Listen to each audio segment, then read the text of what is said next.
Hey, welcome back to the Spot for Fantasy Footballers. It is the spot for Euro Fantasy for the next month. I'm Asa Rehman, and this is the second preview video ahead of the upcoming tournament, and we will be going through the top fantasy players in groups D, E, and F. I'll be talking about 4 fantasy players in each of the teams in those groups, and we have some tournament favorites in this video. England, Portugal, France, all in this video, and all right here on the spot.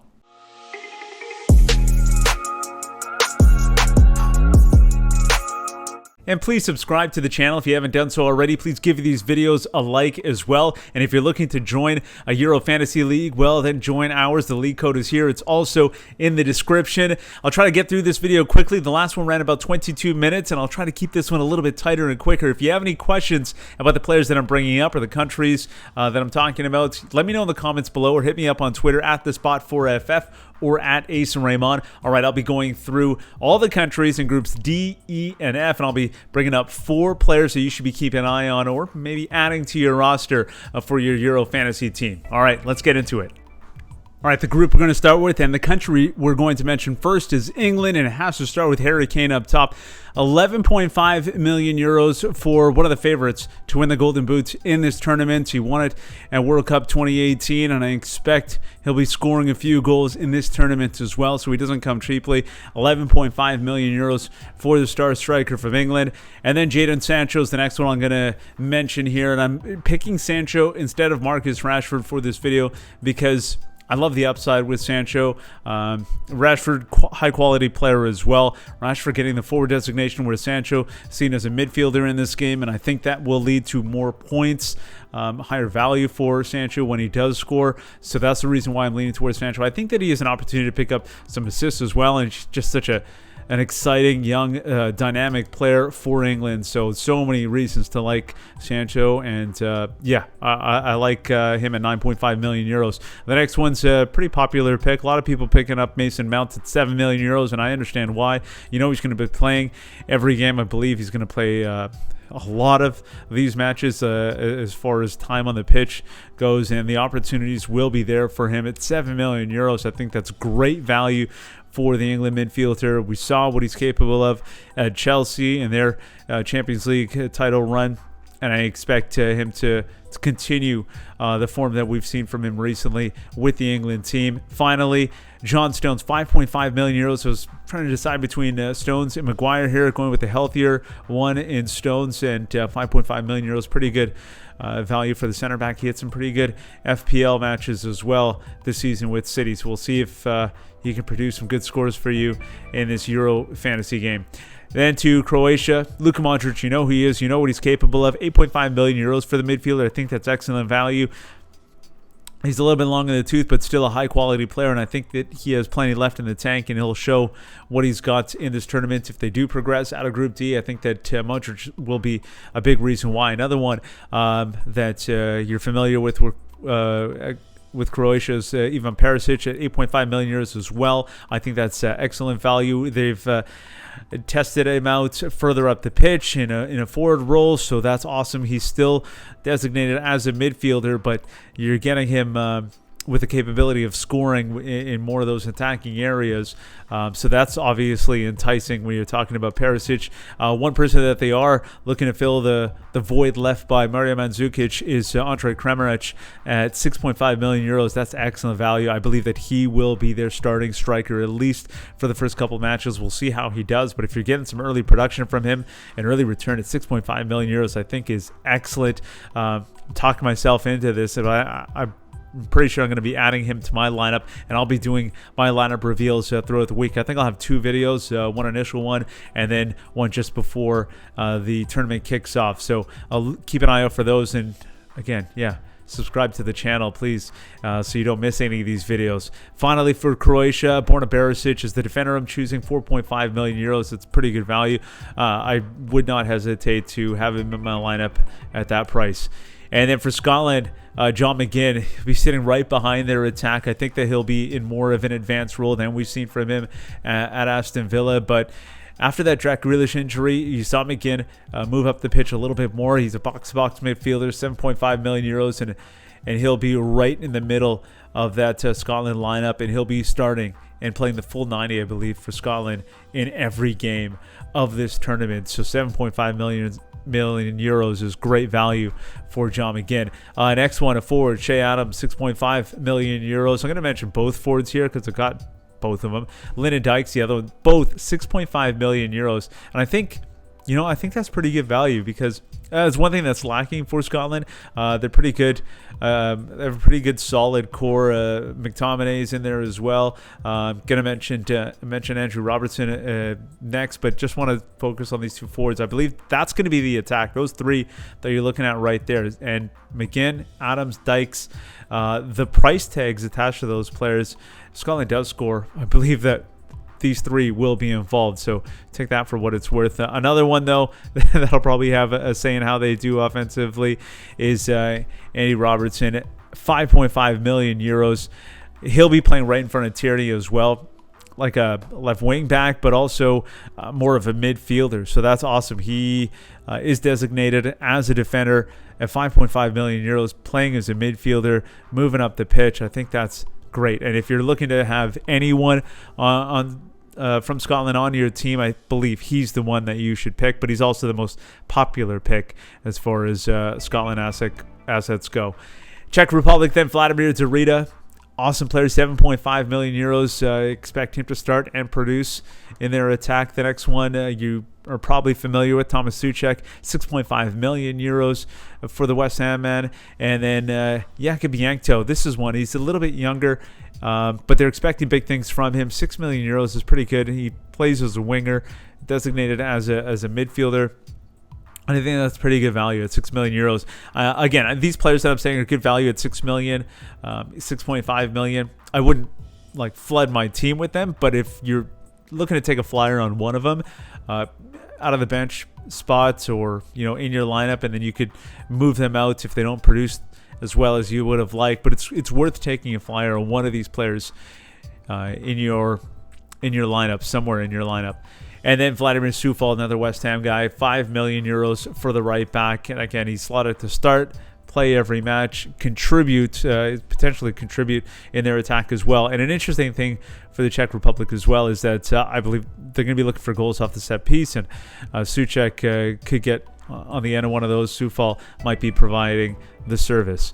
Now to Spain, some heavy hitters here. Alvaro Morata, the forward, obviously the big one, 9 million euros. That's not too bad when you're talking about what some of the other strikers are going for. So 9 million euros for Alvaro Morata. I believe he'll be playing every match. That's pretty good. And then Ferran Torres, a popular pick. So many options, so many ways to go with Spain. But picking Ferran Torres, he's on my initial team, my initial 11. But we'll see if he stays. 8 million euros. I think that's pretty good value as well. Speaking of value, this was an interesting one. João Moreno. I love the player. I love his ability. 6.5 million euros for the forward is incredible. Just whether or not he starts for them, how often he plays, how frequently, how he's utilized. But honestly, you can get some goals out of Moreno and 6.5 million euros. That's incredible value. And then Pau Torres is the defender that a lot of people are picking up. 17% selected at the time of this recording, so fairly popular pick. And those are the four I'm going with for Spain. All right, on to Sweden then. Alexander Isak. Everyone's wondering who's going to fill the void of Zlatan. Well, Isak's the one that a lot of people are expecting big things from. 8 million euros, and I chose him over Marcus Berg. Marcus Berg actually going for 8.5 million euros. So this one, so Isak's a little bit cheaper, and he plays. I expect him to start every match for Sweden in this tournament. And then Emil Forsberg is the next one. 7.5 million euros for Forsberg, and he's a great player. He scores as well, so you can expect goals from him. You can expect him to get involved in the attack, and at 7.5 million euros, that's pretty darn good. This next one's a bit of a sleeper. Dan Kulusevski at 7 million euros. He's a young player, 21 years old, but potential, great upside here. And you see that this happen in these tournaments where a young player like this kind of bursts onto the scene, and I'm anticipating that he might have the opportunity for Sweden to contribute to their attack. And then defensively, Newcastle's Emil Kraft, 4.5 million euros for the defender. Right back, likes to get involved in the attack. That's a pretty good pickup if you want to have him on your team. Poland now, Robert Lewandowski, one of the best goal scorers of our generation. Incredible player to have if you can get him, if you can afford to have him in your lineup. And actually, a lot of people are overlooking him for whatever reason in the Euro Fantasy game. Not as highly selected as some of the other strikers. And then another one, Arkadiusz Milik at 8 million euros is a pretty good option for Poland as well. He's one of the younger up-and-coming players that they're hoping for big things from. After that, it's Piotr Zielinski, and I went with him over Mateusz Klich of Leeds. But honestly, you could go with either of those two players. Zielinski is 7 million euros. I believe that he'll be the one providing the service for the attack, so he's a good one to pick up. And again, in that like 6 to 7 million euro range, where he's not one you're expecting huge things from, but if you do have him, he could be the one that separates you from the rest, because if he produces, I doubt anyone else has him, and he'll have the opportunity to do so, and someone's got to provide the service for Lewandowski, right? That's how it's got to work. Yeah, Bednarek's the defender I'm picking of this group, 4.5 million euros for Bednarek. Okay, let's look at Slovakia now. Marek Hamsik, you're very familiar with him. 8 million euros for the midfielder, and a big part of their attack. He'll be playing every game, and at 8 million euros, that's a pretty decent option. Robert Mack, the winger, 7 million euros for the winger. He can score, can definitely set people up as well, so not a bad option at 7 million. Martin Dubravka, the keeper, 5 million euros for him. Not a bad option. I think that they will definitely try to play defensively and conservative in this tournament. And then Milan Skriniar, the defender, 5 million euros. We've mentioned a few 4.5 million defenders, so 5 million, I don't know if that's the best value for him. Let's move on to Hungary then. Roland Salai. Let's quickly get through this, because really I would not have any player from Hungary on my team, and no disrespect to Hungary, but I don't see them doing very well in this group. So Nemanja Nikolic, 5.5 million. Peter Glatzi, the keeper, 4.5 million. No thanks. Loic Nego, 4 million euros. And at the time of this recording, Nego was selected by 40% of the people playing the game, and I think that is just ludicrous. It doesn't make any sense to me, because I understand that he's 4 million euros, but I just don't think that he's going to produce at this tournament. And it doesn't make sense to me, because he's going to be playing later in the week. The Group F teams are playing towards the end of the match day. So with the way this game is set up, you're able to make changes on the fly after the matches from a specific day are done, before the end of the match day, which is like a game week. All teams or all countries have played their first, second, or third game. You can make changes within that match day. Well, if they're playing at the back end of the match day, are you seriously considering taking out Wijnaldum, who maybe didn't produce as well as you would have liked, only got 3 or 4 points? Are you seriously going to sub him out for Loic Nego? I don't know. It's tricky, because I don't anticipate him to do anything. So you're losing points. You're playing with your head a little bit. It doesn't make sense to me to pick up Nego. 40% of the people playing the game selected him, and I have no idea why. Let's move on. I spent too much time on Hungary. Portugal. I'll spend a bit of time on this, because Portugal has Cristiano Ronaldo, 12 million euros. I think that's a little bit steep, but he is one of the greatest players of our generation, one of the greatest to ever play the game, and he's still scoring goals. So why not? 12 million euros, and they're the defending champs. So they've got plenty of talent, and we'll quickly get to it. Bruno Fernandes, 10.5 million euros, and he was the highest scorer in the FPL game this year. So, he scores fantasy points. That's a good thing. After that, Diogo Jota, 8.5 million euros. I think that he would have been right up there if he hadn't got injured. If he was a consistent starter with Liverpool, I think that his numbers would have been through the roof as well in the FPL game. So, highly productive fantasy player as well. You got tons of talent here with Portugal. And finally, Ruben Diaz. Got to pick a defender. Diaz has been excellent with Manchester City. So that is a star-studded 4 for Portugal. Pick which ones you want. You can only have 3, so you can't have all 4 in your lineup. All right, France. We got some talent here as well. And this is another reason why. So now that we're getting to this, and I mentioned it before, I've spent way too much time on Hungary. This is the group that they're dealing with. I don't see Hungary scoring a goal. I know that people have said that Loic Nego has scored and he's capable of scoring. Not against Portugal, France, and Germany. Come on, stop it. France, Kylian Mbappe, he can score. He can score against anybody. 12 million euros, yeah, whatever. He's worth it. He's incredible.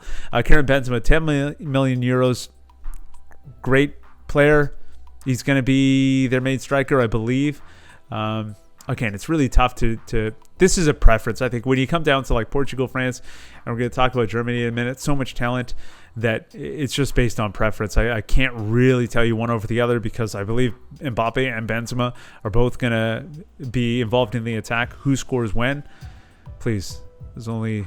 Yeah, nobody knows. Nobody knows. They don't even know. Come on. Paul Pogba, 8.5 million euros. I love this one. He's in my lineup because I think he'll be involved in the attack. He loves playing for his country. We've seen how productive he can be with France, and he's cheaper than those other two that we just mentioned. 8.5 for Pogba. I think that's a steal. And then Benjamin Pavard is the defender that I'm selecting, but you can pick any single one of them. So much talent on that France team. Finally, Germany. Serge Gnabry is, he's the leading goal scorer through qualification for Germany, so that's good reason to have him in this group of four.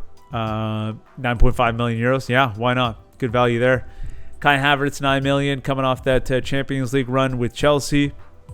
I'll just stick to the Chelsea theme here. I mentioned Timo Werner, 8.5 million euros for the forward. I think that's excellent value. I think he's going to be starting, and even though he gets a little antsy and doesn't score all the time, he's going to be around the goal. Germany's going to score goals. It's going to be a tough group to get out of, but you don't have to worry about which team advances when you're building your team because you have unlimited transfers ahead of the knockout round. So go nuts. Pick up whoever you want and not worry about who you have for the knockout round. You're just looking at these three games. They're going to be tough games for Germany, but Timo Werner, 8.5, why not? And finally, Antonio Rudiger. Yeah, another Chelsea guy. No bias. 5.5 million euros for Rudiger. Some good options. That's a tough group. Group F. Poor Hungary. There's no chance they're scoring a goal. I could be wrong. Let me know what you think of these teams in the comments below, or hit me up on Twitter at @TheSpot4FF.